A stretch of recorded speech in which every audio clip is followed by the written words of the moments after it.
Hey,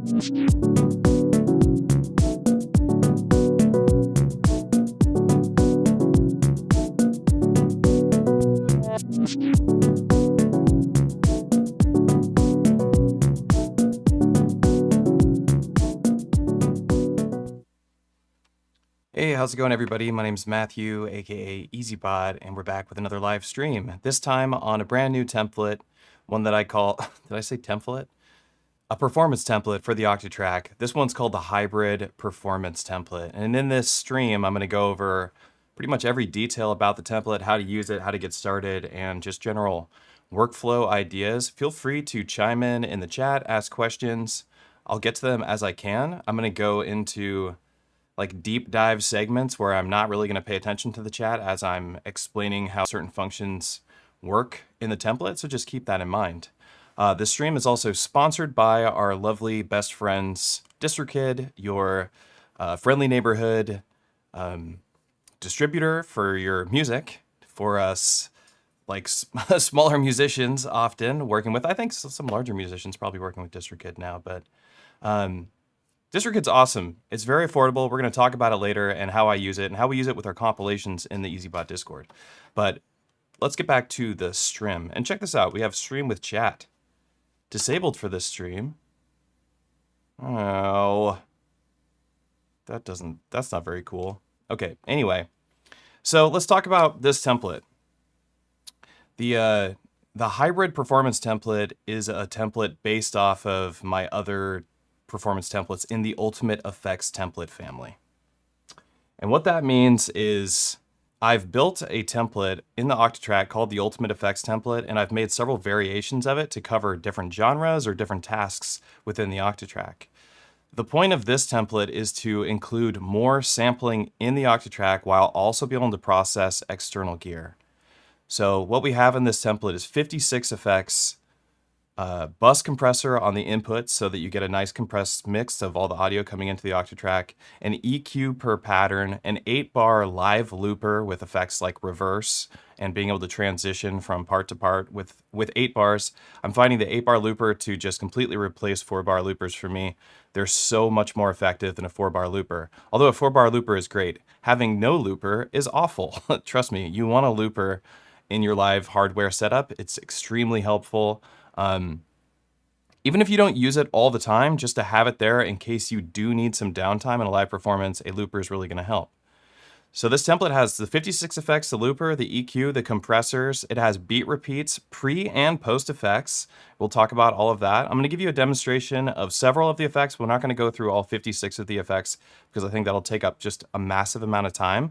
But we'll talk about some of the differences between this template and my other templates for the Octatrack. Basically what this template means and what all the Octatrack performance templates mean is that you can take something like the Octatrack Mark 1, Mark 2, you can get this thing used. You can get them for pretty cheap. There was one on Facebook I was just looking at, $500 for a Mark 1 Octatrack, excellent condition on Facebook Marketplace. You get an Octatrack for $500, you throw the performance template into it, and you have a powerhouse for live production, for live performance, and just for production in general.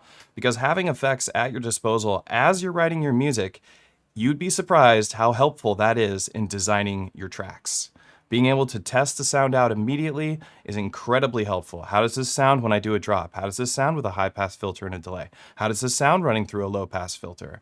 You know, you want to know how these elements in your music sounds as you're developing your track. It kind of gives you an idea of what you want to do next and prepares you for a live performance.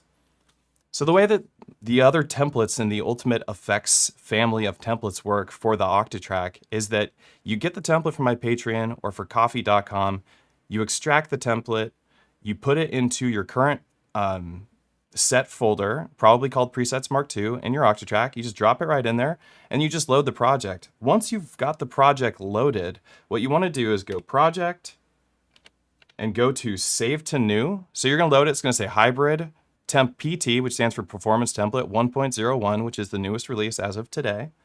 And then you go Save to New, and you save it as something else. You save it as, you know, for me, it'd be like EZBOT's next set or EZBOT's next live show or whatever. So we'll just call it something. I'll call it just Hybrid for now, just to make things simple for me. Hybrid or hybrid demo. That'll help me look back at this. Demo, hybrid demo. You save it as new, and now you can muck about in it. You can mess around. You don't have to worry about breaking it or anything like that because it is breakable. Like if you change things in it, you're gonna screw things up a little bit.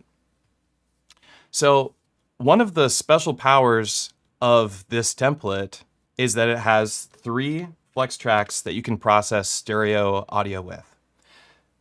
Here's something to talk about with the Octatrack. Let's take a little detour here. The Octatrack offers insert effects. It does not offer send effects. It does have some effects, or it has an effect that you can use as a send, right? You can use the reverb, dark reverb in send mode, and I believe also the plate reverb. You can use it as a send. Is it truly a send? No, it's not. What it means when it says that is that as you give it some mix and take the mix away, you'll still have a reverb tail, which effectively feels like a send effect. An insert effect is an effect that is in a track's line. Like say you're looking at Ableton or Bitwig, you have your, what do we call them down below? You have your device row, okay? You have your device row, and in the device row, you throw an effect in between your synthesizer and something else. That's an insert effect. When you have a send, you're actually just gonna send it to another bus full of effects. The Octatrack is insert effects only. So what does that mean for the Octatrack and for Octatrack users who are trying to use it as a sampler and just do music productions on the Octatrack? That means that they only get 2 effects per track. And that sucks. 2 effects is not that much. You can't even do a reverb and a delay on the Octatrack like you can on the other like digi devices like Digitakt, Syntakt, Digatone. You have a reverb and delay and send effects. I find it to be more effective, but the Octatrack lends itself to other wild possibilities with those effects because you can arrange them and use neighbor tracks, which will give you more effects. What is cool about this template is that you can use all of your sampling capabilities that you can on the Octatrack, do chopping, slicing, whatever you want to do, sample for incredible lengths of time in stereo, and actually process it through all of the effects that I have in the template by using this simple technique. Basically, have a look at the Octatrack here. What you do is you're going to take your Q output and you're going to run your Q outputs back in to one of your devices that's going into your Octatrack. And by having your Octatrack set up with system, personalize, Q mutes track, which is the setting that you're going to need. Let's see, maybe this will help you see that. Q mutes track, maybe not, I don't know. When Q mutes track is enabled, the audio from your tracks will not come out the mains output. It will go out the Q output exclusively. So you won't have to worry about this mix or a feedback loop. Somebody was talking about this in my Discord, but you'll have a feedback loop. You won't if you use Q mutes track. So what you do when you get this template, if you want to process your samples through the groups of effects that I have, then there's 56 of them pre-built for you. You just hold Q and you go 5, 6, 7. And now the audio in these tracks, whether it's for sampling or just static machines, you can switch it to static machines, will run back into whatever device you have.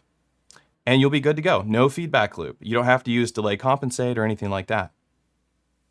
Now, a quick talk about delay compensate and send effects on the Octatrack. We're going to talk about a lot of stuff with the Octatrack today, okay?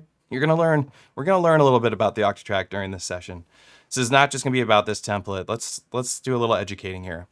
There is a function on the Octatrack called delay compensate. Delay compensate is gonna, if you have an effect, an outboard effect, and you want to do a send and return with the Octatrack, you typically want to use delay compensate, and that's because the audio returning to the Octatrack is the same audio that's going out of the Octatrack. And this minor delay between those two signals, the audio going out and the audio returning, the original audio and the returning audio, will create phase cancellation because they're slightly offset. So you use delay compensate and the Octatrack will compensate for that and you won't have that phase cancellation, or at least it won't be as bad. And then you can use send effects. You don't have to use delay compensate in this workflow because the latency is so minor that you can't notice it, and it's not gonna have a double of the audio. Like it's not a shared audio stream that you're listening to twice. So you don't have to use delay compensate. I did add it into the manual that you can turn it on if you want to just mess about with it. I don't know, to see if maybe it makes a difference to you. Maybe you're like hearing something or getting a clock or a click or a pop. which I don't think you will, so I wouldn't really worry about it. But I just wanted to talk about what delay compensate means in the Octatrack, and that it is available when you want to do send effects on the Octatrack, because this is really all about how to use the Octatrack and how to use effects in the Octatrack. So let's go back over here. With that said, you have your audio run out here, go in here, and now we have our audio being processed through the Octatrack.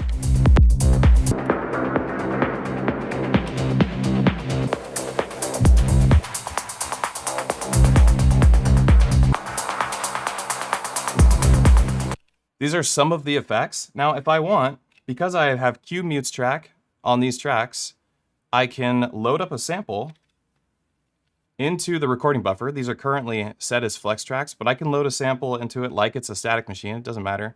I have all the memory is allocated to these 4 tracks. Dynamic recorders is turned on, and it's by default set at 4424-bit for the memory resolution. So you have a little bit less memory than if it was at 4416, but it's worth it, I think, to have the dynamic range. Well, let's just load up a sample, and I'll give you a demonstration. Go to my audio folder, and let's grab a loop. Let's get some techno loops or something. Atmospheric techno. Drum loop. This is playing on the Octatrack. Check this out. I'm just demoing loops, and they're going through my Octatrack's effects, no problem. You do have to keep in mind that these loops, they're normalized, so they're gonna be really loud. You're typically gonna wanna turn their track level down or turn their amp level down. But like, let's just take that loop, for instance. Okay, now that's loaded into the Octatrack's recording buffer, meaning that we're able to mess with this sample inside the audio editor. Let's grab another one. Let's go over here, go right, go to the audio folder, back to Sample Magic, Atmospheric Techno, and let's get like a synth loop.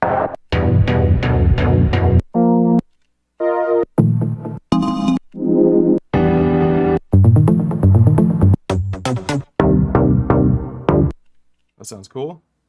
All right, so now we have 2 loops on the Octatrack. They're being processed through the 56 different effects that we have to choose from. And I can just put down a trigger, and actually let's go to a new pattern, because there's all this music on here, and I don't want to combine them quite yet for the demonstration. So let's go like this, and we'll go to pattern 8. Cool, yeah, there's no music there. Go like this.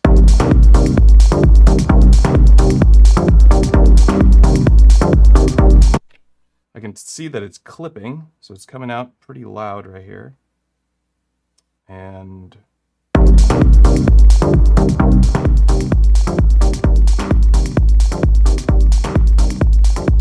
oh yeah, one thing to keep in mind, I just noticed this as I was playing with these track levels. These track levels, they don't matter.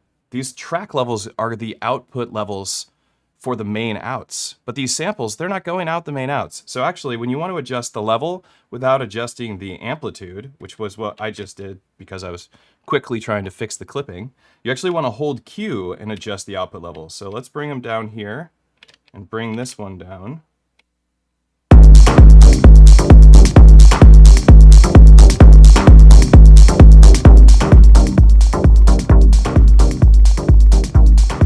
Looks like you do actually want to use the amp volume. It's the most effective.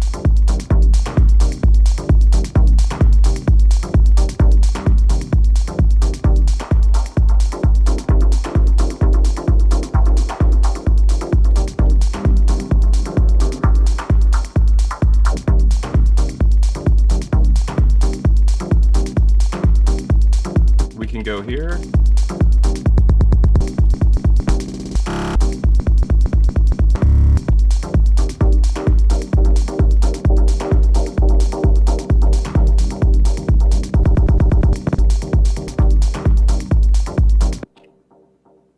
It's a whole lot of fun. It's fun to just be able to process 3 tracks of stereo audio through your external gear and then bring it back into your Octatrack and have access to all these pre-built effects. So because these are samples, samples are going to be locked into your part, right? So when you go to a new part, you're going to have to reassociate the samples with that part. So that's one of the, I mean, that's how the Octatrack works. That's why I like to do most of my music on these other pieces of gear by Elektron, just because I don't want to have to go through this process of like reassociating samples with parts and stuff like that.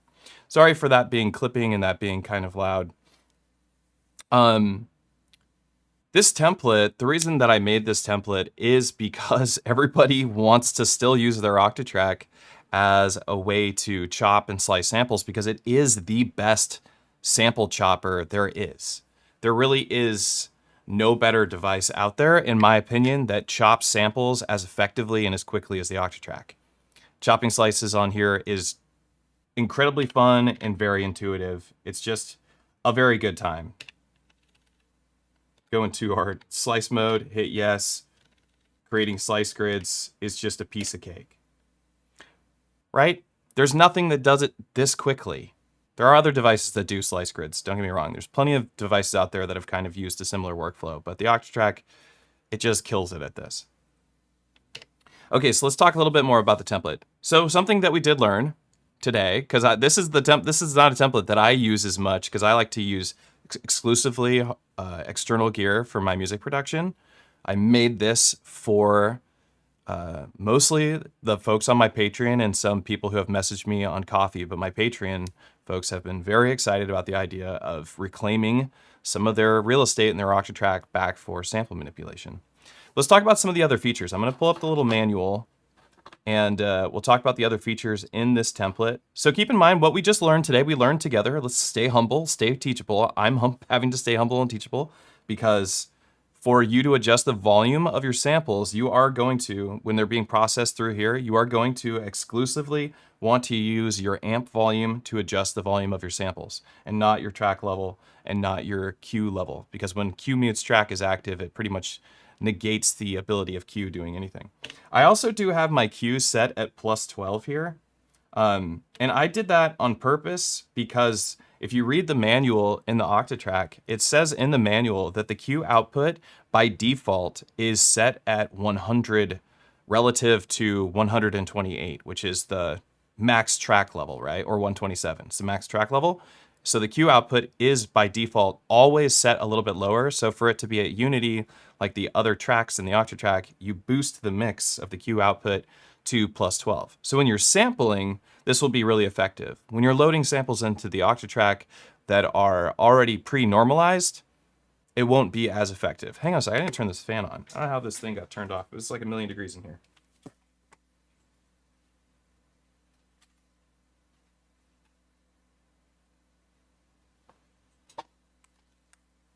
So keep that in mind. That's important. We also haven't cracked this sucker open. It's coconut. It's the only one I've been buying lately. It's the only thing I drink. LaCroix. LaCroix. LaCroix shizzle. They don't give me a sponsorship. Which they're not going to. Hashtag sponsored. I wish.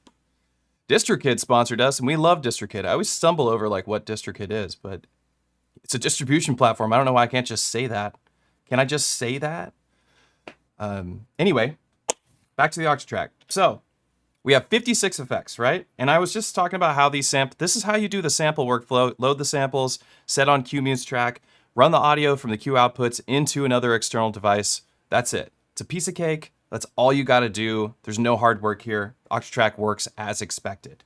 I do recommend that you go into, when you're using these tracks, that you do use the slices keyboard layout. It's more effective for doing slicing. It just makes it really easy to navigate your slices with the keyboard. Otherwise, using the delay control is great because there is 2 different delay controls in this template. There's a pre-effects and a post-effects delay control. Let me give you a little example of what that means. Let's go to a new part and we'll go to some pre-made music. So right now we're not listening to the samples. We're gonna ignore the samples for a second so I can demonstrate some stuff with some more well thought out music, even though this is the music that I've been demonstrating for the last couple streams. I haven't had a chance to work on it. But let me show you the pre and post effects beat repeats, And then we'll talk about the compressor, and then we're going to talk about the EQ per pattern, and then we're going to talk about how to do 8-bar loops, and then we'll demo some more effects. And I think that should cover it and get you guys up and running with the new template that is currently at 1.01 because I fixed some stuff on it this morning. So let's get cracking with that. So we have a beat repeat on the Thru input right here. So the way the Octatrack works, to get audio into the Octatrack, you have two methods of getting audio into the Octatrack, or three. There's three methods of actually monitoring and hearing audio going into the Octatrack. The first method is to go into your mix input and turn your direct input to 127, usually on both of your stereo inputs. This way is only effective for sampling in the Octatrack. This is not an effective method for playing music with your Octatrack because you can't really process anything through the Octatrack this way. No external audio will get processed in the Octatrack except for on a master track, so which gives you two insert effects for you to affect incoming audio. Not very effective, so this way's out. The other way is to use a pickup machine and go into Rec 2 and turn on your monitoring for your pickup machines with A, B, C, and D. This is also not effective. Again, will only work through your master track, and it will only work while you're highlighted on your pickup machine. So if you wondered what the hell these things meant, that's what that does. The most effective method is to use a through track. A through track on the Octatrack's purpose is to bring incoming audio into the Octatrack and provide you with attenuation and gain and two insert effects, as well as being able to use mono, dual mono, or stereo inputs. When you use the mix input, your direct in, this will be a stereo input only. So if you have a mono input, you're going to hear it in your left channel or right channel only. So again, not effective. Through machines, very, very effective. The way this template works is we have a through machine, a neighbor track, and a neighbor track, and a master looper track, right? So this bus right here is your bus of audio. We have a master track over here and 3 flex tracks. And that's how the template is built. So audio comes in here, goes through a compressor. You can see right here, a compressor, which I have dialed into a sparkle setting. Is what I call it. It kind of brings back a bit of the high end that you lose when you're running audio into the Octatrack. I think it sounds quite nice. I've been using it on the last 3 templates that I've made, these exact settings. Goes into a compressor, so all the audio gets compressed, including your samples. They all get to run through a master bus compressor pre-effects, because you can't do a post-effects master bus compressor on the Octatrack without compressing twice when you're doing loops. Okay, so that's why the compressor is there. So it goes into a compressor, the compressor goes into a beat repeat, which I have set up this way. So this is the pre-compressed beat repeat, right? And the way a lot of these effects are built, they use a beat repeat here, and then the beat repeat can be locked to a scene. So when this engages at its maximum distance here, but with the crossfader, it will engage a scene, trigger a beat repeat at a designated amount of time. For me, typically, I'm using half notes because that's fun and the most effective way to do it. So it does a half note beat repeat, goes into a filter, goes into a delay, goes into another effect, and then a reverb. Those are the chains that I can make. Then I use LFOs to modulate those effects that are based on time, typically based on the length of the pattern, which these patterns are all set to 8 bars. So everything in this template is preset for you to work in 8 bars because that's how I work. And if you're not used to working in 8 bars, you can just adjust it with function, go into your scaling, change your master from 128 down to 64 and change the scaling. I have it at 1/2, change that to 1x and you'll be fine. However, your effects are going to be clocked over 8 bars still. They still sound pretty good even if they're clocked over 8 bars. It's just going to be different is all. So beat repeat 1 here.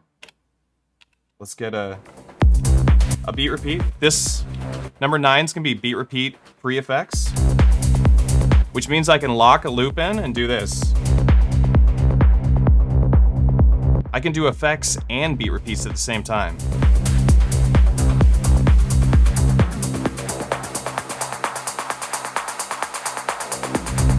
Here's your post effects beat repeat.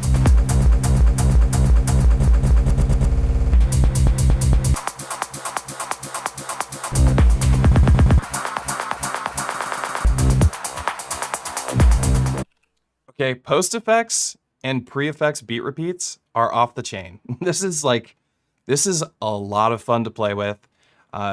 I'm having a blast with it. I can't believe I haven't utilized it more in a live setting because it just sounds awesome. You just go between 9 and 16, grab a moment of time, have an effect already picked out that you like, start playing with your crossfader, and then beat repeat that in itself. It's just too cool.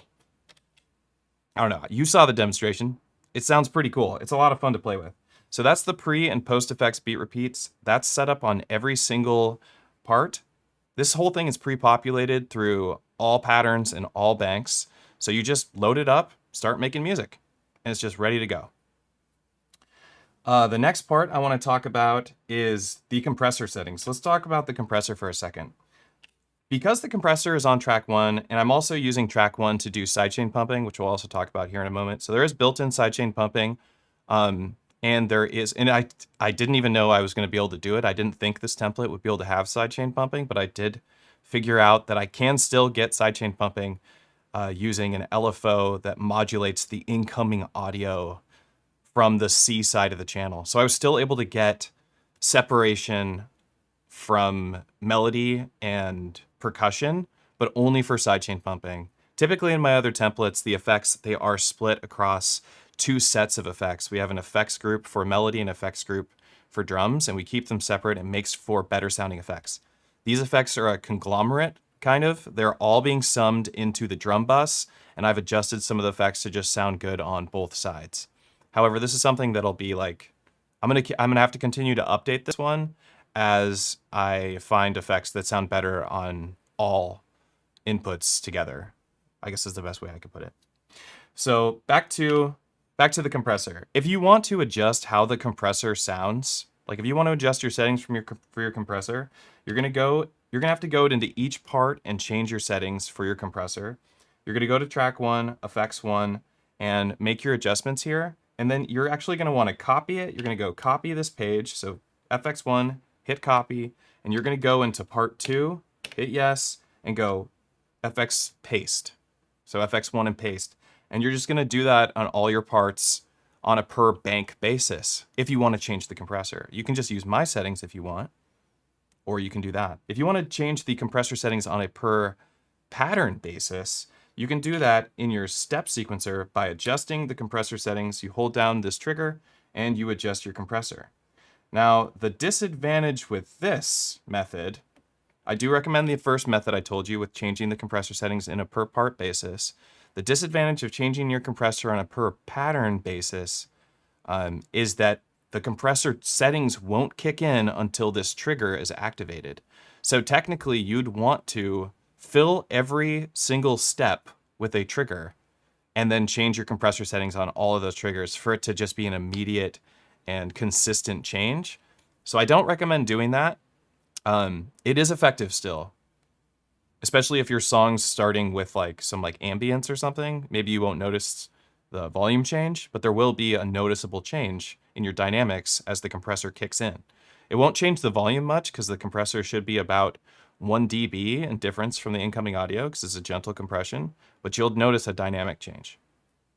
So change your compressor in your parts, not on your pattern, if you can help it. It's also faster to change it in your parts. So that's the compressor. That's the dual beat repeat effects. I want to talk about the master EQ. So this is cool. So on track 8, you have a master EQ on a per pattern basis. This pattern is only 2 steps long. This is what I'm talking about by having only steps available that you can use. So if you want to change the EQ of your track, let's try it out. We got this track playing. I'm gonna adjust the EQ and just watch me do it. Hold down these steps.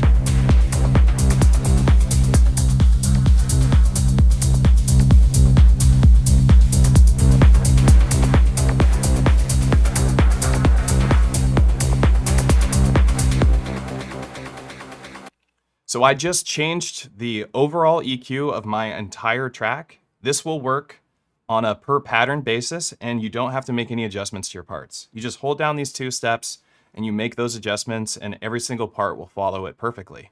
I actually have been using this regularly for my live shows because, you know, we're running into like there's a smaller hardware shows that we play with, like at least the shows that I'm playing are smaller hardware shows, and you aren't you don't have like somebody usually, you don't always have somebody running a mixer, like making sure your mix sounds good. And when you're playing live, the stress level of you maybe going over to a mixer and adjusting your EQ, like it's just not going to happen. So it's not a good method. It's a tough method. It causes a lot of anxiety. So to do it before you go into the show, knowing that you can just roll off a little bit of those highs that you thought maybe were nasty, or cut some of the lows, or if you're hearing that the lows are too present during a live performance, you just hold these two triggers and you just cut some of your lows out.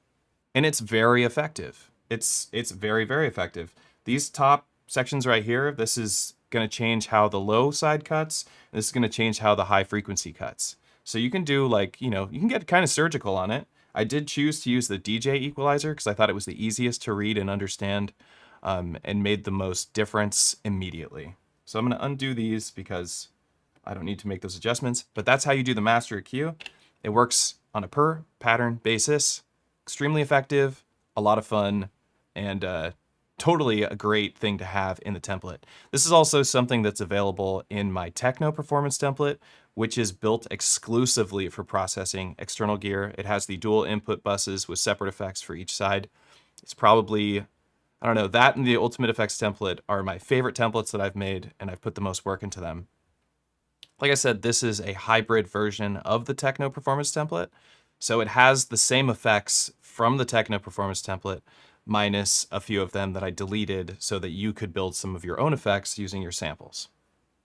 So that's the compressor, beat repeat pre and post effects, master EQ, loading samples and processing them through the Digitact or through any sort of piece of external gear, adjusting their volumes using the amp menu for your samples. These are all the things that we've covered.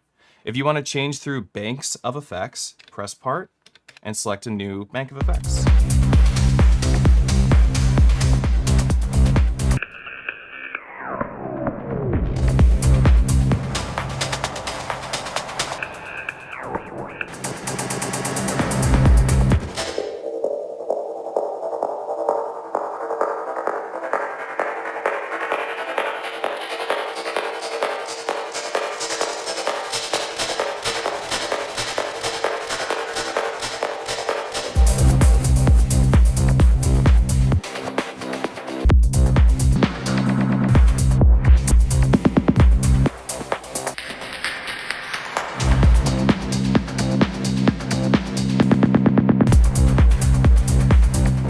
All right, let's talk about sidechain pumping. That was just a little demo of a bunch of effects, just how you can jump through the parts, change effects on the fly.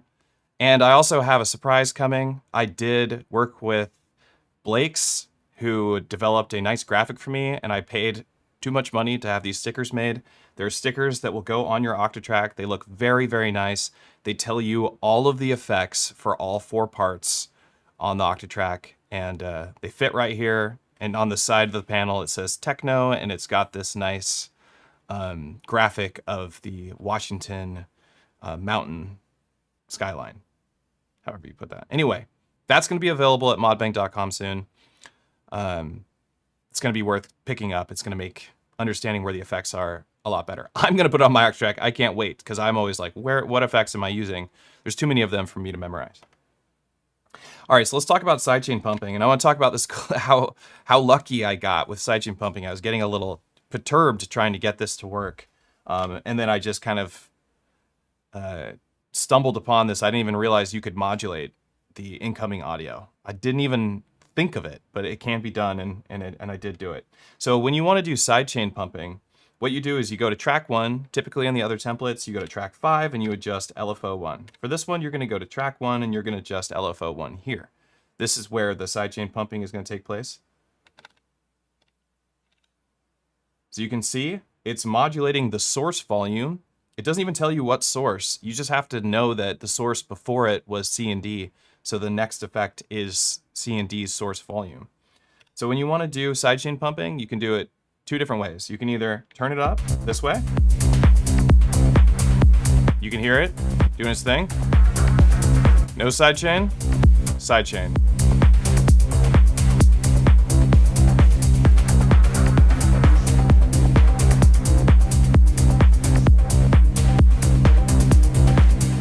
The advantage of just turning it up like that and having your sidechain pumping, it's sidechaining everything going into input C and D, so all of what would be considered the melody side of your music. That's what it's going to sidechain. The advantage is that you can turn it up and then use the effects.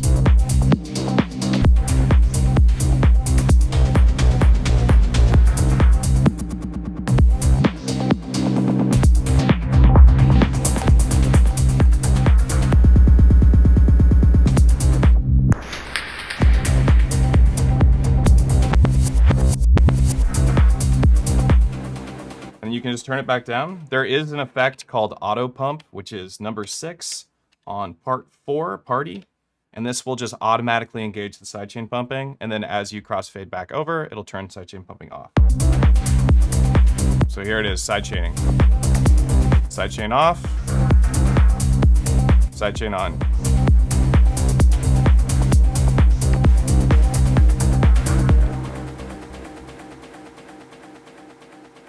These stickers will eventually, Ray, that's a good question. The stickers will be available on all, well, for the main templates soon. I'm starting with the techno template. If I can get my money back from creating the stickers, as soon as I get the money back from creating the stickers, I'll buy the next set for the other templates.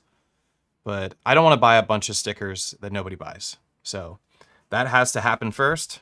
So I'm going to do it for the techno template, and then I'm going to do it for the other templates if people start picking up the stickers. But yeah. Okay, so another feature we've talked about the sidechain pumping. We've gone compressor, EQ, sidechain pumping, changing parts, going through effects, loading samples, processing external gear, send versus insert effects. Now let's talk about recording loops. This is really important. You can use this template with Mark 1 and Mark 2 Octatracks. Works the best with Mark 2 Octatracks. Of course, I recommend, if the money is available to you, buy a Mark 2 Octatrack, not a Mark 1 Octatrack. But the Mark 1s are gorgeous, and you know, I love all Octatracks equally, but the Mark 2 is a better piece of hardware. It has more buttons for you, and it makes using these templates and doing live looping stuff or just grabbing loops of your audio live and transitioning much easier. So on the Mark II, what you want to do to get an 8-bar loop going, there's 2 different methods, and then I'll tell you how you can do it on a Mark I, although I won't be able to demonstrate it because we don't have a Mark I here. I'll just tell you what you can do. It's also in the manual on Patreon, and soon I'll have this template available on coffee.com where you can pick it up for yourself and buy it and load it into your Octatrack, and that also comes with a manual. But let's get into it. So I want to record an 8-bar loop of some music, okay? I got the music playing. I can either hit yes. When I hit yes, it's going to trigger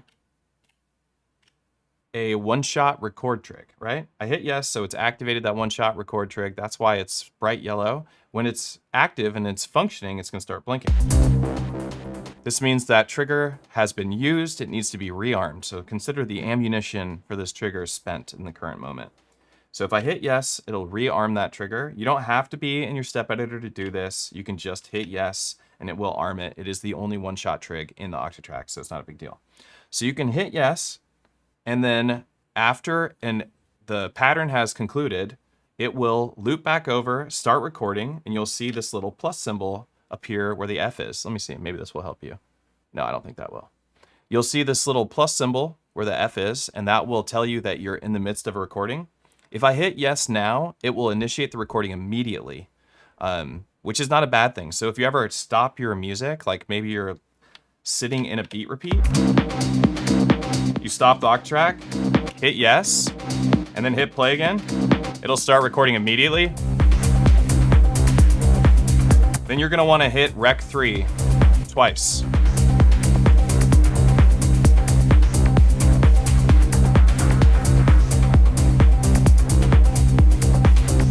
This is an 8-bar loop. Now, I've recorded an 8-bar loop on the Octatrack. This is the first method.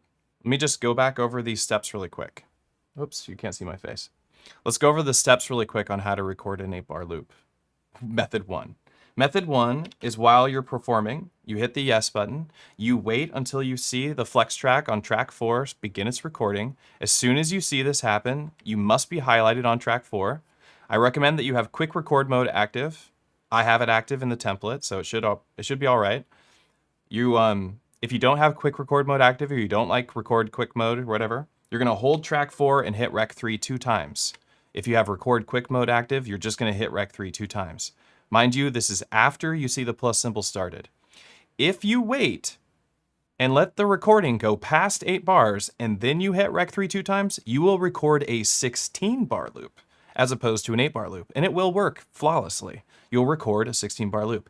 If you wait another time, you'll record another 8 bars on top of that, so a 24 bar loop. So on and so forth. So you can record these really long loops on the Octatrack with this method. So this is method 1. You saw that I already recorded it. Here's what it's like. We got that recording. You're gonna find number 16, scene 16, on all 4 parts in all of my templates is always gonna be your live looping scene. And this is very important. This is a very effective scene. So check this out. Live music, we're gonna crossfade over to a recording. We're now in the recording. Can you hear the difference?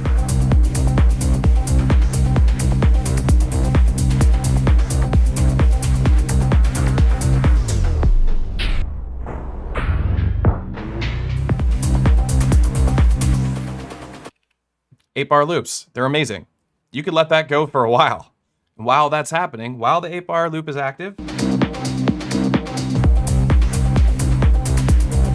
we can mute or unmute things.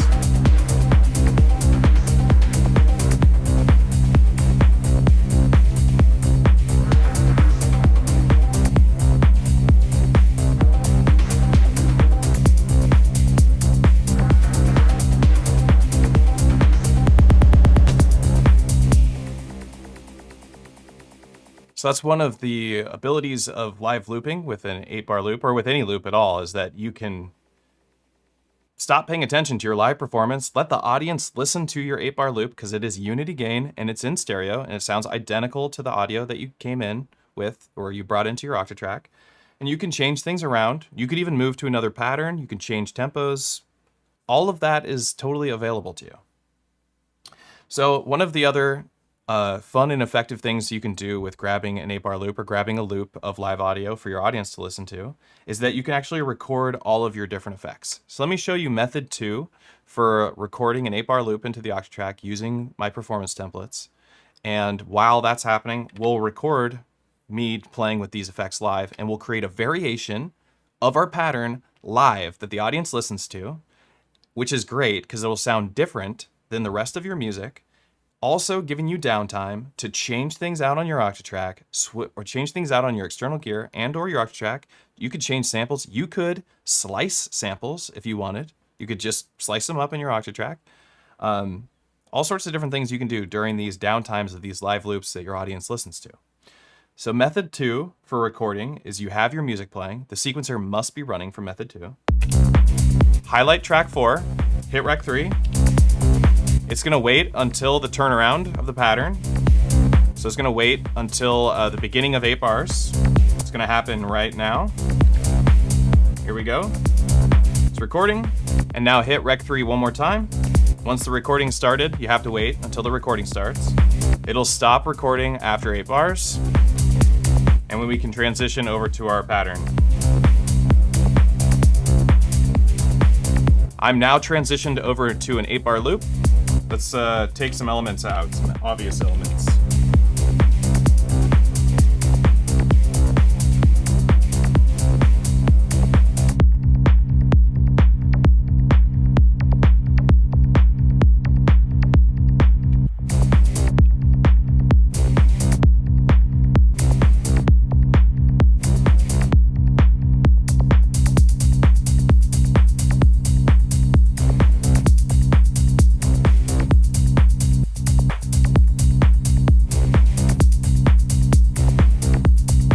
I wanted to record doing some effects. Let's do it again.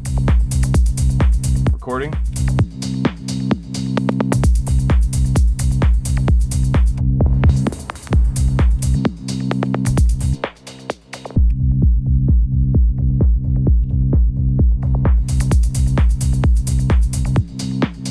Here's a recording of me playing with those effects.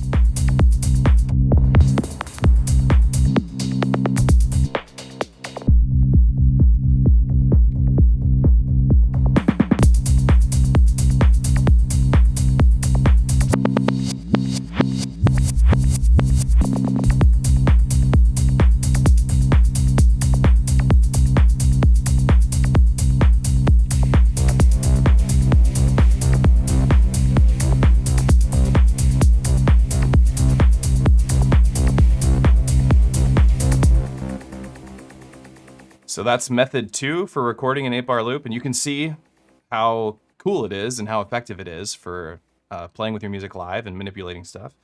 And if you ever want to record, or I'm not sorry, not sorry. If you want to record and you want to save your sample, function rec3 save this recording or save all recordings. So any of your 8-bar loops, you can just grab them and save them right into your music. So if, for instance, if you just wanted to use external gear and fill these flex tracks with recordings of your external gear, you could use 3 different tracks and just play on the Octatrack and then just use all the effects for those 3 tracks, and you could just DJ. You could just DJ between the tracks using the 8-bar looper, and it would totally work. It's absolutely effective. So you can keep that in mind too. That's another cool thing to experiment with. I was thinking about putting some time into making a DJ template for the Octatrack where the whole idea is that it just plays, it has some samples that it plays with, but it's just for DJing tracks back and forth, and you would set them up using the arranger. That's another thing that you could play with, and that I might dive into at some point. What else did I want to talk about with this template? Let me pull up my little manual here. Oh yeah, we're going to talk about how you record a loop on an Octatrack Mark I. So on an Octatrack Mark I, you don't have the record 3 button. This is really important for recording quantized 8-bar loops. 4-bar loops on the Octatrack, you don't need the rec 3 button. You can just use a record trig. Record trigs can't tell the Octatrack to record 8-bar loops. They can just kind of like start a recording, and the quantization settings in the Octatrack only goes to 64. So to get an 8-bar loop, you have to set it to record length max, and then you have to use the Q record pattern length. So which means that we have to have the pattern scaled out to 8 bars, but a recorder trig won't activate or tell this to stop recording after it achieves its pattern length. So we have to manually do that. And the record trig doesn't actually hit trig 1, 2. It just ignites a recording. It initiates a recording. Trig 1, 2 is a button press. This literally only refers to button presses inside this menu. The recorder trig itself on track 4 is just telling you what sources that it's going to listen to. In fact, we don't even need it to listen to those sources. Doesn't matter because no audio is coming through. But that's all the record trigs do, is they just initiate a recording and tell you what source they're listening to. They don't do things like trig 1, 2, which is something we need for an 8-bar loop. So on an Octatrack Mark I, when you want to have rec 3, what you're actually going to do is select track 4 and hit the MIDI button. There's a big MIDI button on the Octatrack Mark I's. It's not a tiny little MIDI button like this. So you hold track 4 and you hit MIDI, and that's going to initiate a recording of rec 3. So that'll hit the rec 3 button for you on the Octatrack Mark I. So what's going to happen is you'll have your sequencer playing. You'll hold track 4. You'll hit the MIDI button. Once you see the recording start up, you'll hold track 4 and hit that MIDI button again, and it will stop the recording after 8 bars, and then the Octatrack will do everything else that I've shown you exactly how it should. So that's how you do it on a Mark I. Really important that you know that this does work on Mark I's, and it's still as entirely effective, so you could pick yourself up a $500 Octatrack off of the Facebook Marketplace, throw this template or any of the other templates I've made into it, and have 64 effects, live loopers, and process your external gear. There's nothing. There literally is nothing. I just need to make this very clear. There is nothing on the market available at all that can do multiple effects and live looping and sum your audio together. There is the DB4, but it doesn't have MIDI. It just has beat match. So that's as close as it gets, and it doesn't have as many effects. Albeit the effects are better, because the Pioneer effects, is it Pioneer? Allen and Heath effects are very nice. They sound very good, but you don't have very many of them. So you don't have like these customizable effects that'll affect 2 different buses separately. You don't have that. It does have loopers, but it doesn't have, it's just not the same. This is going to give you perfect loops and let you save those recordings and then build a track out of it later. And, you know, it's amazing. There truly is nothing out there that can do what it does yet. I'm looking forward to it coming into fruition. If somebody would build it, please. For God's sake, give me another thing that can do it so that I can try and do this again on another device. I'd be happy to. Or Octatrack Mark III, which is a unicorn, and unicorns aren't real, so no Octatrack Mark III. Let me just show off a couple more effects, and I suppose I could just show you how sampling would go on here. Let's go back over to a pattern. Like, I'll show you that you can go to another bank. Bank 3, pattern 1. All right. We're in bank 5, pattern 1. And you'll see all of the effects are here because it's pre-populated.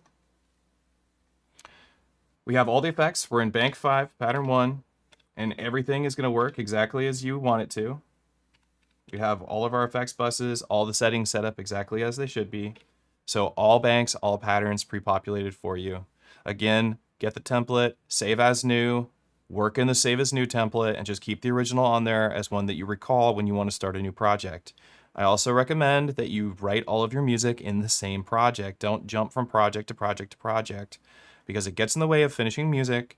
If you're somebody who enjoys live performing, you don't want to load a new project during your set. In fact, I could talk about this for a second. I played a show 2 weeks ago. I played a show 2 weeks ago, and I started working on a new project in my Octatrack, and so I was using the techno performance template, which has like my new techno tracks in it, and then I had another template that has all my other tracks in it. So it's the Ultimate Effects template. It's got like drum and bass stuff in it, lots of electronica. So different kinds of definitely different kinds of music. The modulations are shorter because they're faster turnarounds on the modulation. It's a little bit more exciting to play.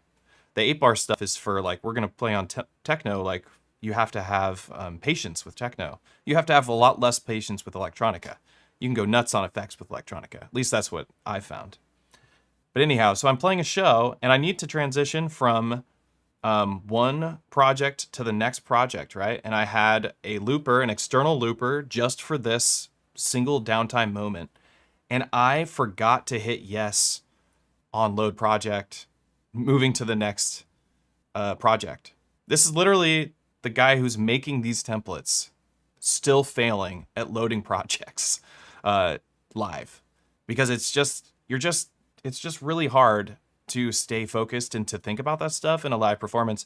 And I went through my set playing new songs and they were all at the wrong tempos. And I was wondering what's going on? Why is this not working? And it was because I had to switch projects live at a show. So if you can avoid that, avoid it. Don't do it, please. I promise you, you will thank me later that all of your music is in its own, or all of it's in one project. That's my dialogue on that. So I have the OP1 here. The OP1 is running into my modular system, and so I have a 9U rack of modular over here on this make noise stand. It's really nice and pretty, and it's hopefully inviting me to play with it. But I turned it into just an effects processor. So all it has in it is effects and modulation. I got the OP1 running into that. I have all the effects turned off because they're wild effects and they need to be like tamed before I can sample them. But I think it's a good workflow to sample my modular into the Octatrack. If I want to sample into the Octatrack, I can either use like a record trigger. So on one of these tracks, we could go in here and put down a recorder trig and make it a one-shot trig. And we'd want to sample track 3, because track 3 is the end of the incoming audio. So if we want, we could sample things with the effects engaged. So very simply, I could, get this going. I could hit yes, or I could even do it before, hit yes and go. And then it'll be done at the end of this loop here. There we go. Go in my audio editor. It's very quiet because I turned down, well, I don't know why it's quiet. It's quiet because it recorded quiet.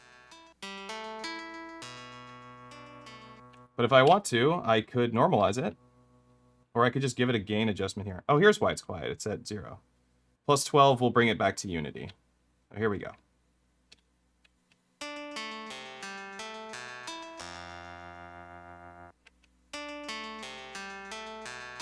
Lovely. I want to see something really quick. Okay. Great. So yeah, you want to put it at plus 12. That's how it normally is. The reason it was at 0 is because we loaded samples first, and samples loaded don't get loaded at plus 12. They get loaded at 0. But you do want to put your gain at plus 12. So I quickly recorded on here. And we can also talk about why I'm looking at my waveform in stereo. I do want to mention this. But I can process the OP1 now. I don't even have to do any of these effects or anything, but let's put down some triggers.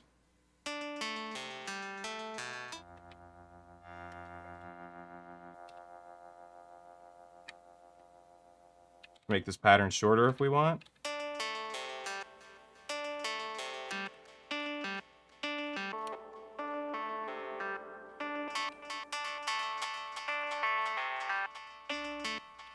The advantage of sampling and not loading samples into these templates or into this template is that these are all associated with the recording buffers. I can clear out the recording buffers by going like this, function clear, and I can remove these. I can remove all these associations with these tracks. Number 5 still has the sample, but if I change parts, it will still have that sample. That's the advantage of loading these samples into the FlexTrack's recording buffers, is that the samples will remain across the parts because it's inside the buffer and not inside a static machine. So that's pretty dope. So here we are in part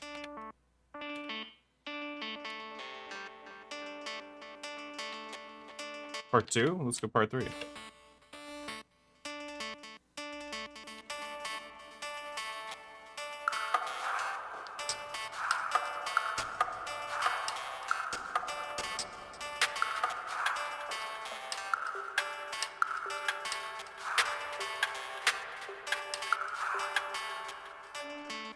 So it's pretty easy to get some sampling going on here. Just I like using record trigs because I like getting quantized recordings, like perfect loops. Because I'll just MIDI sync everything and then get quantized loops and then chop them in the Octatrack. But if you want to do things live, you might want to use your metronome, which is very loud and is coming out the cue outputs. We go into our project control, metronome, and change it from going out the cue. We just want to hear it out the main output. That way we don't sample the metronome. It's really, really loud. Hang on.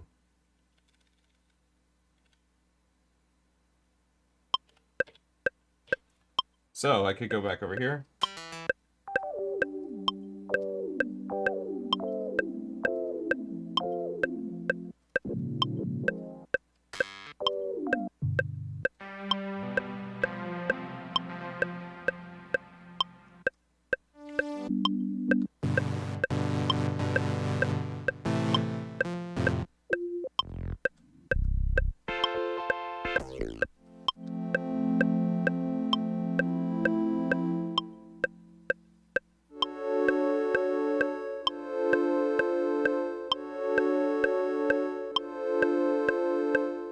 We could record that if I wanted. I could either use a quantized trigger, so I could use trig 1, 2, because it's set to pattern length, and the pattern length of this track is 16 steps, so it'll record a 16-bar loop if I just trigger rec 3. So when I want to sample in here, I'm going to use rec 3 because we're going to sample post the effects bus. So post compressor, post 6 different effects, which we could turn on and modulate if we want.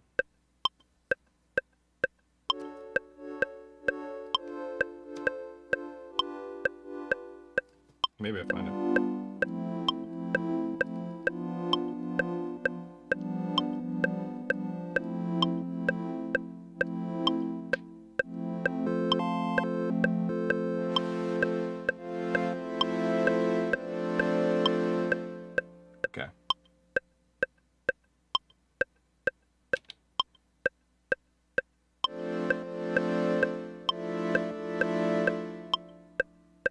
if I have a trigger down.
I switched over to the other part where we had associated a sample. So that's something you got to keep in mind. If you change something in one part, you got to change it in your other parts. But if you're just sampling directly into the buffers, you never have to worry about that. So if you want to do some live improv stuff, like you have all these pieces of gear active running into the Octatrack, and you want to just like play some stuff, maybe you have the metronome turned on. You won't need the metronome because you'll have all of this audio. Well, actually, I guess you wouldn't be able to do that live because you'd be capturing this stuff. So you'd have to start with your external gear first. Do keep that in mind. But if you're just getting ready for a production, you can record just this audio. And then pair it with your other pieces of gear.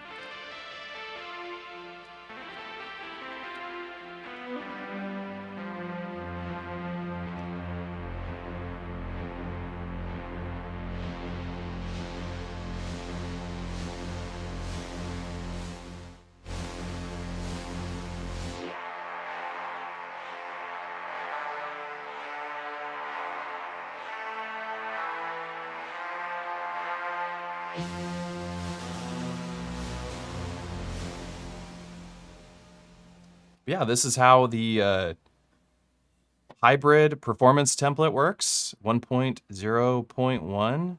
I'm very happy to have completed this project, and the reception for it has been very positive from all the folks on my Patreon. A lot of people saying it's now their favorite template. I don't understand how it could be their favorite, considering it doesn't do the dual bus stereo effects split that I love so much. I'm so fond of the idea of the stereo split, but this is different because like I was saying before, you get to reclaim your Octatrack back and take advantage of all the fun stereo sampling that you get in the Octatrack.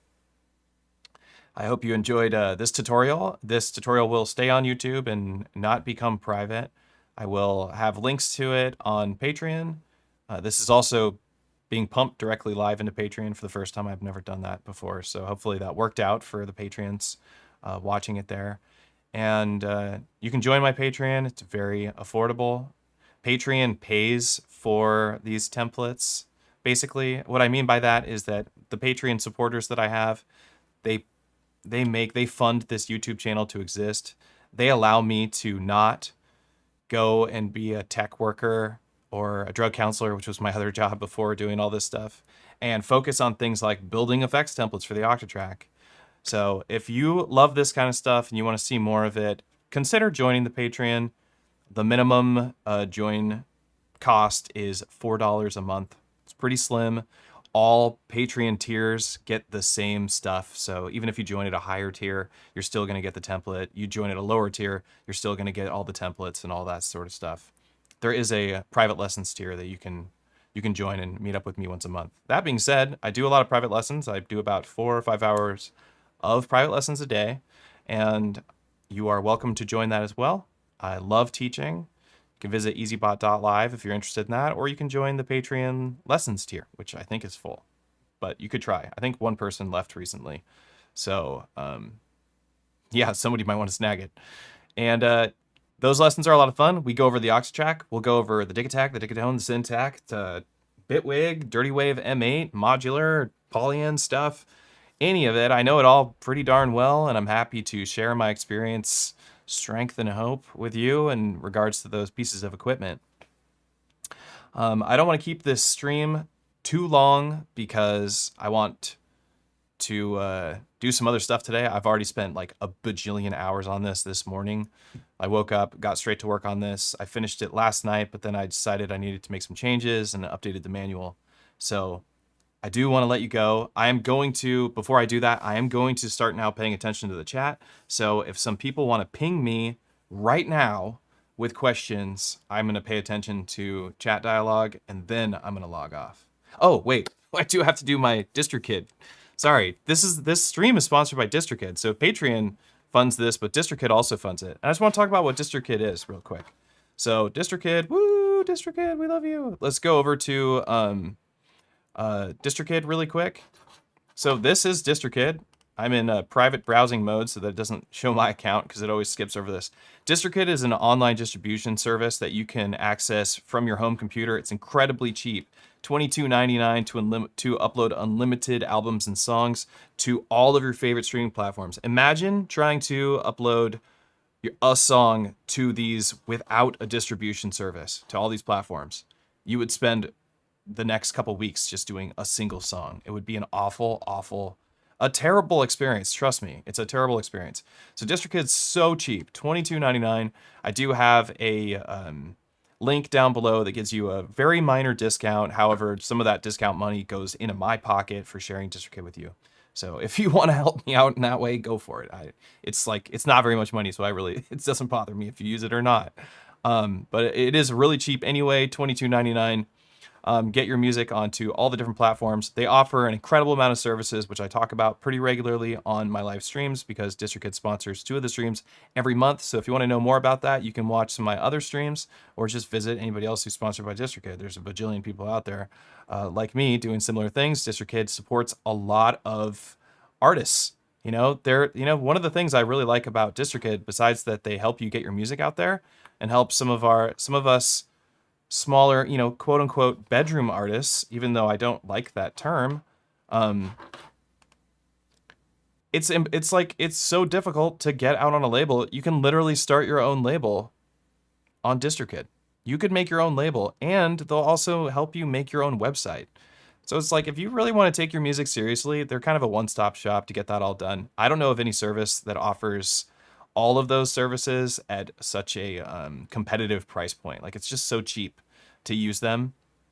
So I don't feel like a shill talking about DistroKid at all because it is the best service for us. And I like that, which is also why they're my only sponsor, because I can't say yes to anybody else that I don't actually use. And I do use DistroKid.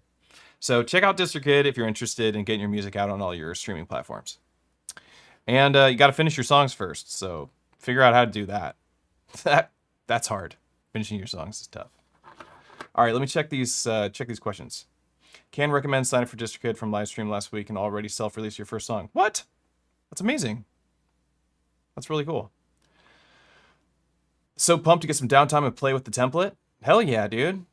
I'm definitely an artist in the bedroom. Me too, man. This is not I'm not paying for space downtown. This is in my home. And the music, it gets made here, and for the most part, it stays here. As much as I want everyone to listen to it, but, actually, this is kind of off topic, and this is not even about the template. This just keeps popping up in my mind. It's just Matt talk. Why do we like the DAW-less experience? Why don't we make music in our computer? Or why don't we do the hybrid workflow of DAW and hardware, which I think a lot of people do? It's probably more popular than just DAW, or more popular than just hardware, but less popular than just DAW. Well, for one, it's a lot cheaper to work in your DAW, and it does sound typically a lot better unless you spend a lot of money on hardware.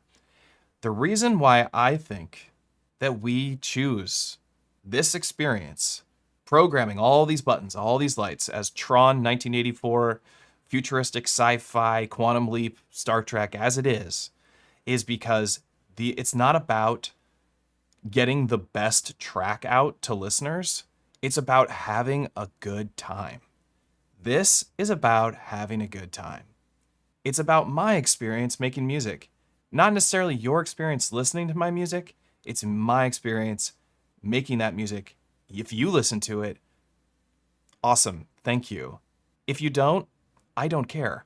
I had an amazing time making the music. That's why we do this, I think. This is just my opinion.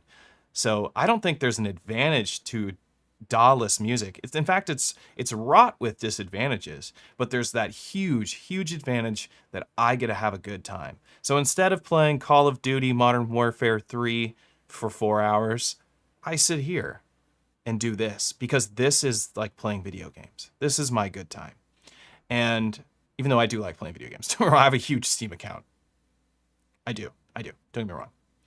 I was just using that as an example because that is the last game that I played because I am a dork like that. But I do think that this is that experience, and I think something like the Octatrack, why it's so attractive is because there's nothing out there that gives you all of those features, that hands-on thing. You're moving the crossfader. It's a good time. I mean, it's a little gesture, but man, it feels good. I feel like I'm in control of the music, you know? It's like when you finger drum. I feel like I'm in control of the music. It's like this whole...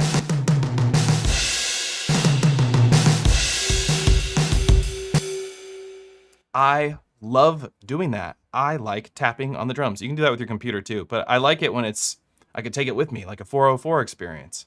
That's really fun. This is about end user, not about the music that you make, so to speak. However, you can make amazing professional music on this gear, 100%.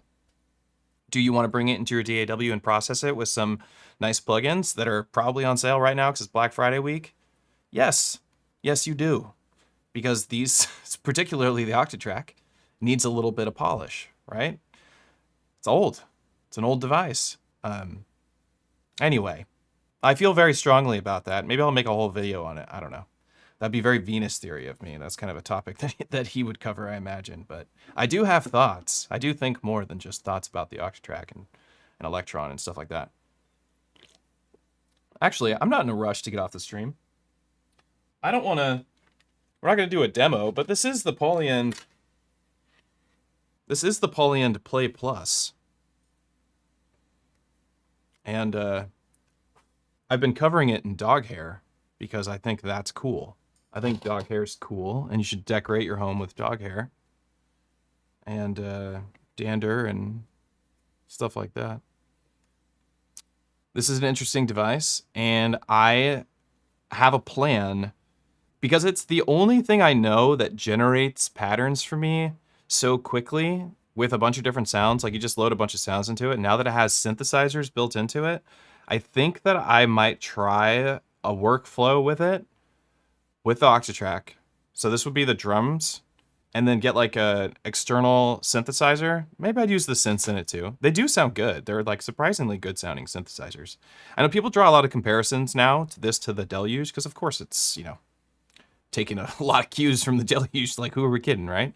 But the synthesizers in it are, I think, better than the Deluge synthesizers currently. I think the Deluge needs a little tweak on the CPU, because it's an older device now too. And I'm sure it will. I'm sure they'll get that, and it will have an amazing, robust synth engine. I would love a Deluge. In fact, I'm selling a Syntact. If somebody wants to trade me a mint condition OLED Deluge for my Syntact, hit me up in my Discord, because I would be down with that, because I think they're cool. But anyhow, Polyend Play is cool. I think it would be cool to do, or the Play Plus is cool. I think if you can afford to trade in your Play for a Play Plus, because if you like that workflow, you should probably do it. Even though I know it's probably going to feel like a punch in the gut to spend $400 on top of the $800 you already spent. Anyway, yeah, that part won't feel good. Let's be real. But it is fun, and I think it's a good techno improv thing. It's kind of like having the T1, the torso, or having an Oxy and just throwing down patterns real quick, and then live looping them. I think there's a cool workflow that could be had there. I want to explore that a little bit.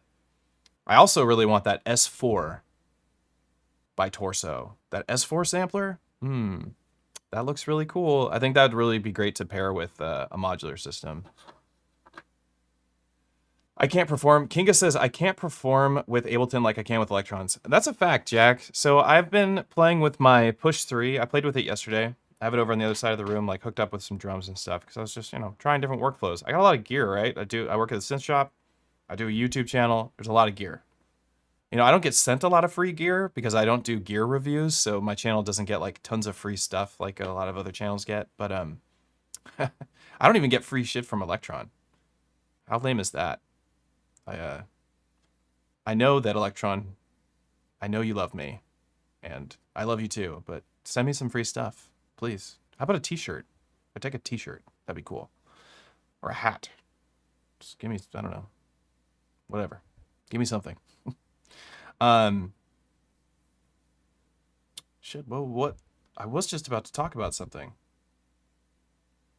I completely lost my thoughts there. All right, let's just look back at the chat then. Oh, let's talk about push 3. That's right. Push 3. If you don't map an external MIDI device, MIDI sequencer, or I'm sorry, external MIDI controller to a push 3, like your experience of performing on push 3 kind of sucks. Me and Jordan are working on a process that turns the pads on the push 3 into different effects from an effects rack. So you just push on one of the 64 pads. It would be like my Octatrack performance template. You just push on a pad and that will initiate one of the effects, and the depth of your push is going to be how much of the effect. Now that would be sick, right? I think that would actually be cool. So that's my goal. I don't know if the push 3 can quite do it yet because it doesn't do everything that Max wants, everything that Max can do. Max wants more access to Ableton than the push 3 standalone version will give it, but that is something we're actively working on. Hopefully that'll be cool. If you like any of this stuff too, by the way, while I have people here, you know, but these are balanced Modbang cables, all this stuff. Visit modbang.com. You want to get a riser for your Octatrack, visit modbang.com. Commercials, help me pay my bills. I feel like when I'm being like, you know, like commercial, like having that attitude, it kind of reminds me of Octadad. Do you remember Octadad? Dan from YouTube, Messy Desk. He was just always so genuine and authentic. You know what I mean? Like he'll just, you know, say what's on his mind. Kind of miss having that guy around. He was good fun. It's too bad. Maybe he'll come back to YouTube someday. All right, stutter edit, push 4. Matt has thoughts. It's true. Thanks, Saggy Dog. Doesn't mean they're good thoughts. They could be dumb thoughts. There's a lot of chat in here. I don't even know where to start. Does anybody have any questions on the template while I'm chilling? Since we've already gone through the template. Harry and MIDI mapping, Max for live assignments, etc. Yes. I've been to the push 3 this week, and you have to work in controller mode to set up things like making instrument groups. Yes, you do. You know, that's one thing that I really like about talking about other pieces of gear. M8. If somebody was like, I would take a push 3 over an M8 strictly because the value of a push 3 is just worth more money, and I would have a hard time monetarily choosing something that costs a lot less. But this is a far more effective music device for my personal workflow. I use the M8 all the time, and one of the cool things, listen to it, sounds good. One of the cool things about the M8 is that you can save MIDI instruments with pre-assigned CC mappings, and assigning to CC mappings on the M8 is literally hold the option button and turn a knob on the other device. It's that easy. And then you just save the instrument in the M8 as an external instrument. You can do sidechain pumping of the incoming audio, all that stuff. Envelope followers, all sorts of great stuff. M8 has you covered. Now you can do all that on the push 3, but the process of doing it on the push 3 isn't optimized. It's very slow. Like Harry said, you got to go into Ableton and set that up. I'm wearing an Ableton shirt. Obviously, I'm not a hater on Ableton at all. And I do really like the push 3. There's nothing that sounds as good as it, except for maybe the Prophet 5 that I have running directly into it. Yeah, they're lovely. It's a lovely machine. Still not there yet, though. I feel like it's just like, it's not quite ready for me. Ben Jordan? Oh, Ben Jordan in the Poly and Play Plus. Yeah, I don't know. I think he was getting some hate from viewers.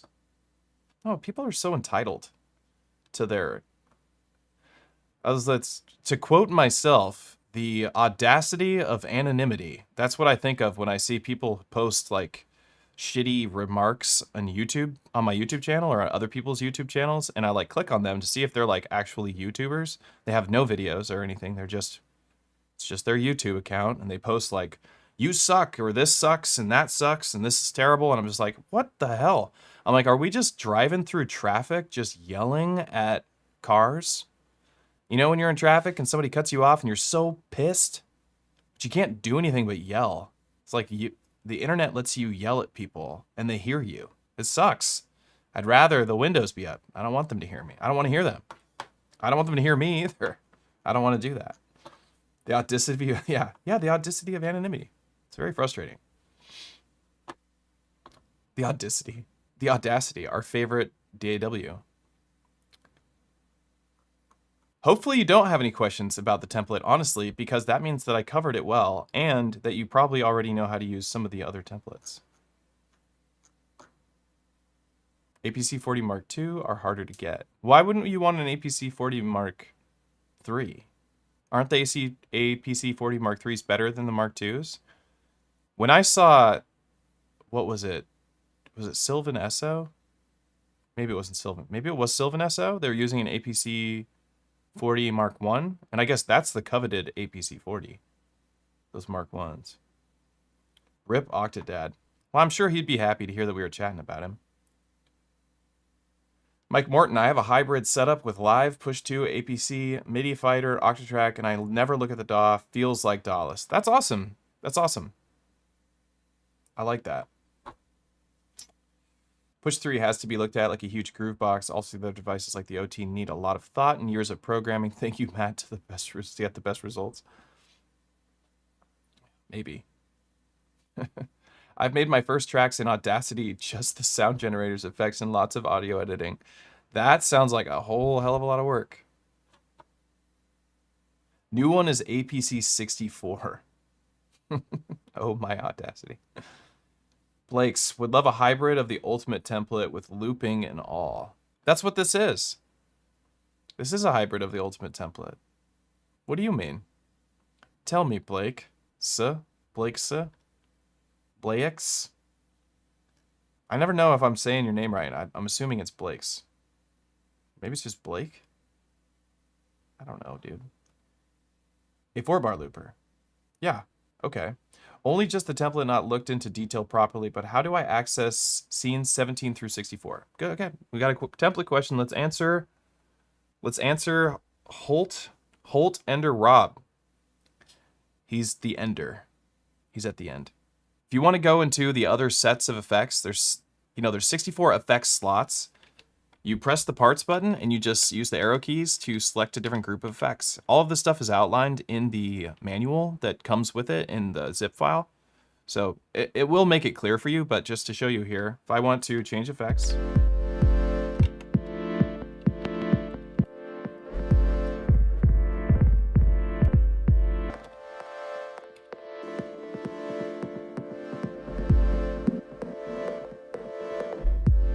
Of course, this is just playing little recordings from the OP1. Let's go.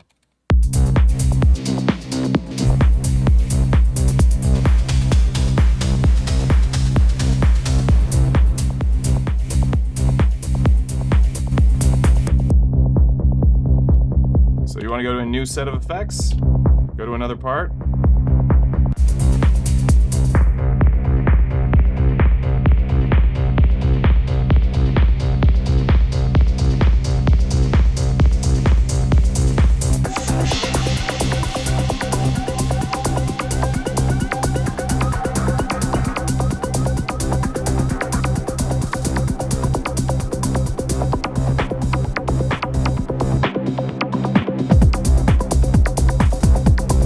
Yeah.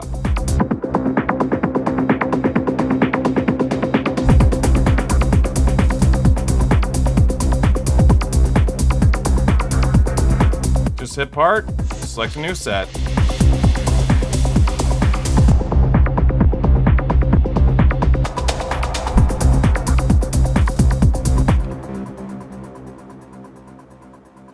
Matt Wojtan. I'm dying to try the M8 and we'll probably try headless. Yeah, give headless a shot. You'll enjoy it for sure. I have 2 of them. I bought 2. One of them I'm thinking of just using as a sequencer for my modular, maybe. But I just keep it in my backpack because I just like the idea of always having something that I like playing music with. And the M8 definitely covers that. I make music on the M8 a lot easier than I do on, say, the OP1.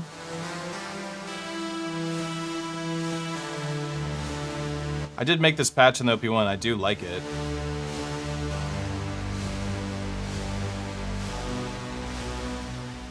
But, yeah.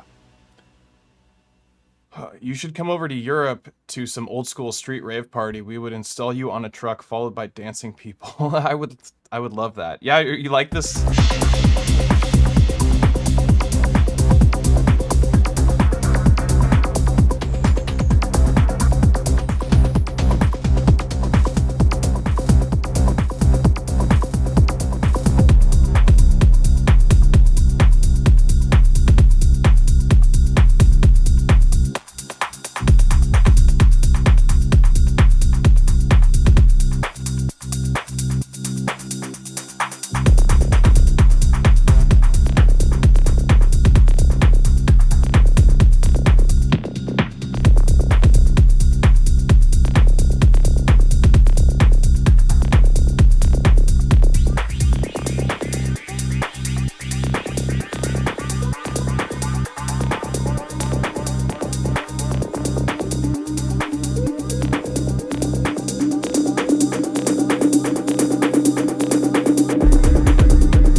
That's how you end. That's how you end a show, right?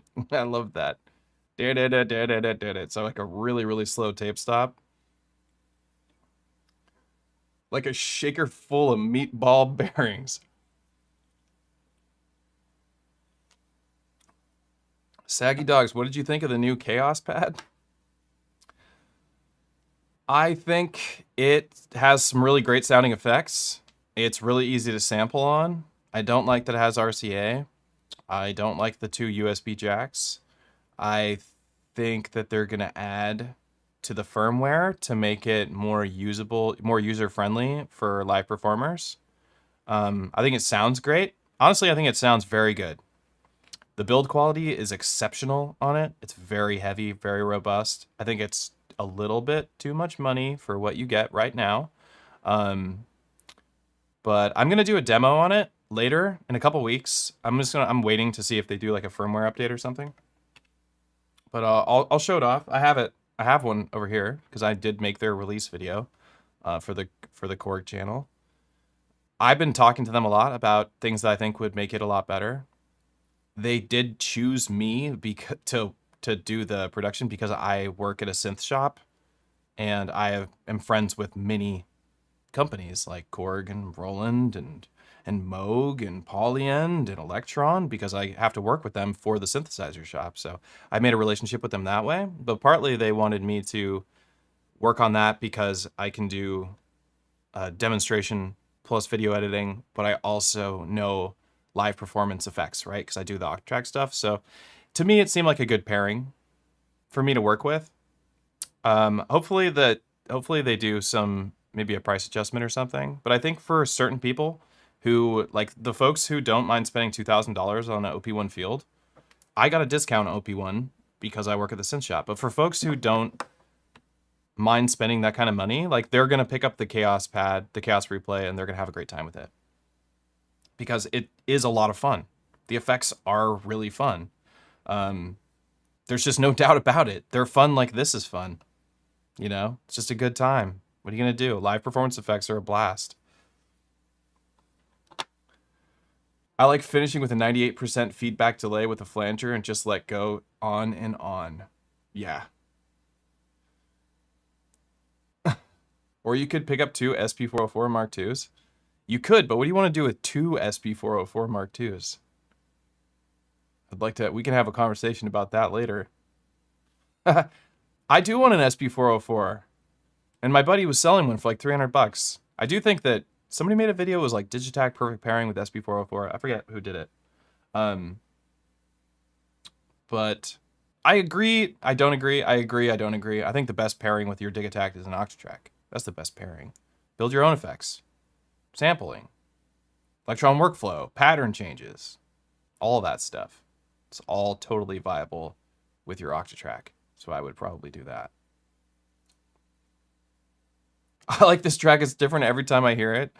That's just because I play it differently every time you hear it. I've been playing it too much because I need to, yeah, unbalanced. Yeah, it's true. Because I need to write some new music. I haven't had a any chance to write any new music lately because I've been so busy. I was so busy doing the Korg thing for a while because that was a lot of work. But once I finished that project, then I made this template. Now I need to work on some music because I'm playing in December, mid-December. There is a Modbang show coming up. Let me see. Whoa, no, don't go there. Whoops. I guess wait, can I go into studio mode? Dude, this Microsoft mouse I thought was amazing, but like, not today. Not today. Let's go here. Let me see if we can show the new show. Do I have that? Do I have it downloaded? How about this image?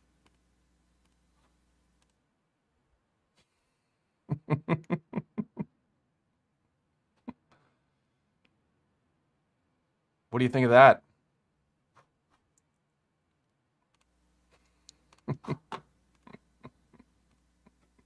User. What is that silver abomination on your desk?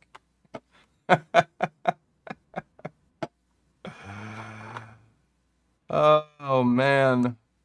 Yeah, what is the silver abomination? It sure does look out of place, doesn't it? I don't know if I want to sell my other one. My other one fits. It's cool. I mean, it's cool.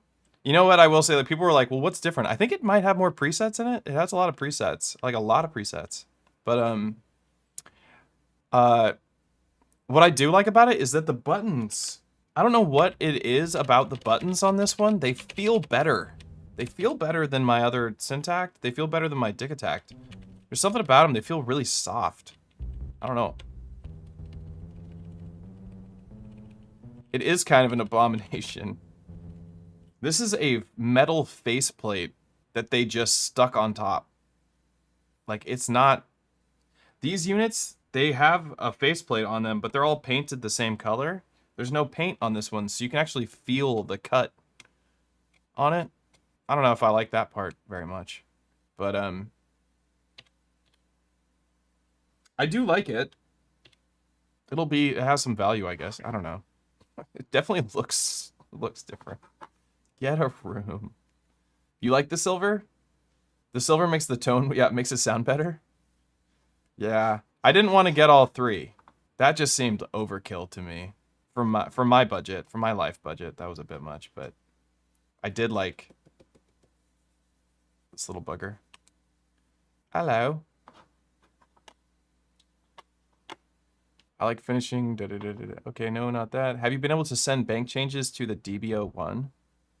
The DB01 doesn't receive bank changes, I don't think, through Elektron. We tried getting that to work and we couldn't get it to work. The silver will make it sound cold and digital. Possible. Is it possible? Is it?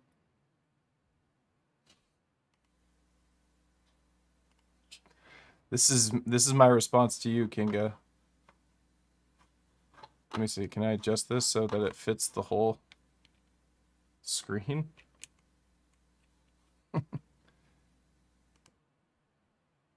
This is the face of Syntact.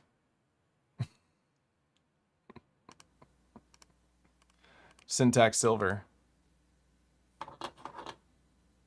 Yeah, you can get pattern changes, Blakes, but getting bank changes on the DB01, I have not seen it work yet.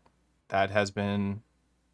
I don't know how to get that to work. It's supposed to work. It says that it does, but it doesn't. I think it has something to do with Elektron, and I thought you would be able to do it from like in your, you know, on your MIDI channels. If you were to send a program change here or here with the song bank instead of the bank, but that didn't work. It didn't change the banks. But changing patterns works just fine. The ultimate April Fools. Yeah, we're not gonna get an announcement for an Octatrack. Anytime someone asks me for an announcement for the Octatrack, this is gonna be the image. I should put some text on there that just says Octatrack Mark III. God damn it, this mouse. Let me see. Let's put some text on here. I don't care.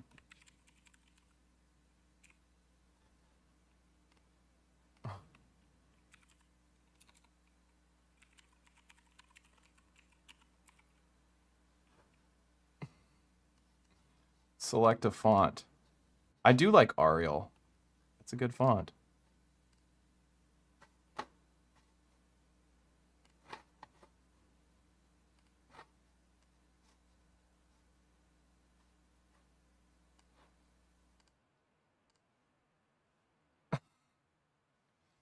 There you go. Octatrack Mark III. Not today. This is so stupid. Now I feel like I'm being a Twitch streamer. I don't have any more music. I believe I demoed the template fully. This has all just been us just hanging out now, which is my favorite part, to be honest. Absolutely my favorite part. Let me see. Is there anything we didn't talk about? Master EQ, processing static tracks, the effects blocks, how to install it. That's easy enough. All the record methods. No, we covered it all. I guess one thing we could mention is that you do have access to your MIDI tracks, right? You do still have 8 MIDI tracks available for sequencing on here. So you have your MIDI tracks and you have 3 stereo flex tracks. So hopefully this new template will let you meld all of your ideas together. Just remember to use your amp volume to adjust your samples volume when you're sequencing and or loading samples in here, because the track levels won't do anything. I think that's important. I guess there's a, what does it say? A fader looping thing? I have the digis and syntax. You use Octatrack Primer for triggering effects. You're not live sampling a lot, are you? No, I am live sampling a lot. That's what I'm doing. That's what I'm doing constantly. Because on these templates, you're just always live sampling. You play with effects and you record the effects and then you crossfade over to a recorded version of that. And that's live sampling. That's exactly what that is. So tons of live sampling. Tons. Yeah, you'll have to switch banks manually on that DB01. Okay, really good combo for DB01. Here's an idea. Really good combo for DB01. DB01, running into the audio input on your M8, set up an external instrument with your M8 for your DB01, save it, and just have this be the combo, and then run that into either an Octatrack with a performance template of some sort, or like a 404 Mark II, and just use those effects. Tiny setup, huge sound, incredibly customizable. I like that one. I think that's a really good one. DB01 is a really good synthesizer. Really, really good. Highly recommend the DB01. I have no intention of ever selling that. I do have a Hydronium, which I do have the intention of selling. So if anybody wants to buy my Hydronium, hit me up. I have a black one. It's mint. just sitting on the shelf. It needs to go. Needs to get out. Or if anybody has a good deal on an Empress compressor Mark II, I would really like that for my TB03 or for my Avalon when it comes in December, hopefully. I would love that. Yo, Matt, was fun catching up with you and the gang the other day at Patchworks and chatting arc warden things. Loving the new template. Been using it to mix 4 of my ES9 outputs for some wacky stuff. Oh, cool, man. I love hearing that. Chatting arc warden things. That's right. That's my guy. Malushka. You better start to save. The digis are 1,000 now. I know the digis got really expensive. When I got a Digitact, it was $5.99 new from Elektron. Can you believe that? $5.99. And then they went up to $900. I think they're back down to $8 now. Sponsor me. What are we at? Hour and 40? I don't know. That's so entertaining for me. I'm sorry. Cool. All right. I think that's going to cover it. We went over the entire brand new template, live streamed to the Patreon. This will be available to watch forever. I'll have this on YouTube. I will link it in the coffee, on the coffee. What? How do I say this? When you buy it on Coffee, you'll have a link to also watch the stream so you can learn the template from start to finish there as well. Thank you, everybody, for hanging out. I think we had like 100 people in the chat watching this, so that's fantastic. I really appreciate all the support. If you want to support me in any way, visit patreon.com/EZBOT. You can sign up for free, or you can buy the really cheap tier and get access to this template and put it on your Octatrack. And like I was saying before, buy yourself a cheap Octatrack, get a performance template, plug all your gear into it, and have a great time. There's a Modbang show coming up on November 28th. It's going to be some really great performers there. I was looking for the little flyer. I couldn't find it on my computer. But follow my Instagram and YouTube channel, and I'll throw that in the YouTube community chat board thing as well.